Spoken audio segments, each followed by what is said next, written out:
Жаз мезгіліндегі басты жауымыз маса.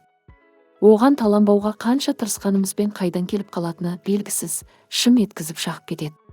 Орны қышып мазаңызды алатыны тағы бар. Аллергияға бейім жандардың денесі бөртіп қызарып кетсе, енді бір бетін тырнап, жара етпейінше тынбайды. Маса шағудан қалай қорғауға болатынын білгіңіз келсе, видеоны соңына дейін көріп, арнаға тіркеліп қойыңыздар. Кішкентайларды маса шаққанда сабырға шақыру мүмкін емес. Осы кезде тез арада бананның қабығын сылып алып, маса шаққан жерді ысқылайсыз. Сол сәтте-ақ балапаныңыздың ашуы басылып, мазасызданбайды. Бұл әдісті өзіңізге де қолданып көріңіз.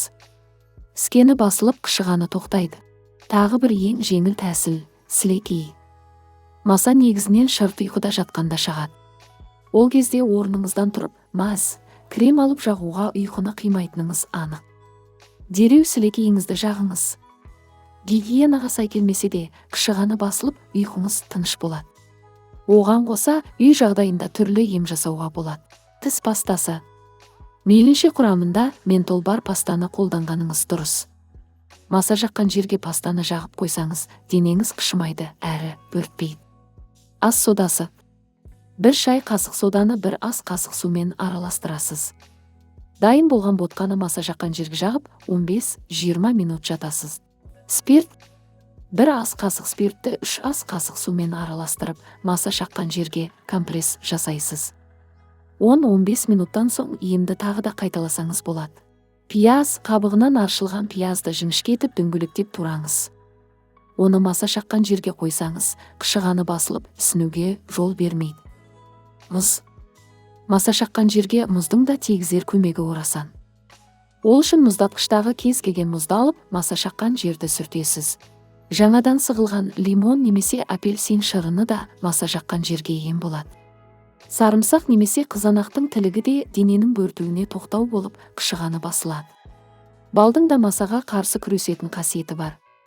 Ол үшін маса шаққан жерге жұқа етіп бал жағып, 15 минуттай жатасыз.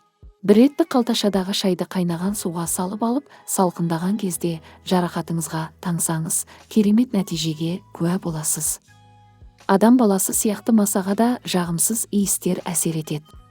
Маса шүйгіншөп, қалампыр гүлі, темекі, базилик өсімдігінің иісіне төтеп бере алмайды.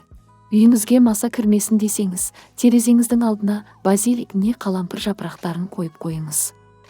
Ал маса шағып алмасын десеңіз, қол аяғыңызға азғантай ғана шүйгіншөп сұйықтығын жағып алыңыз.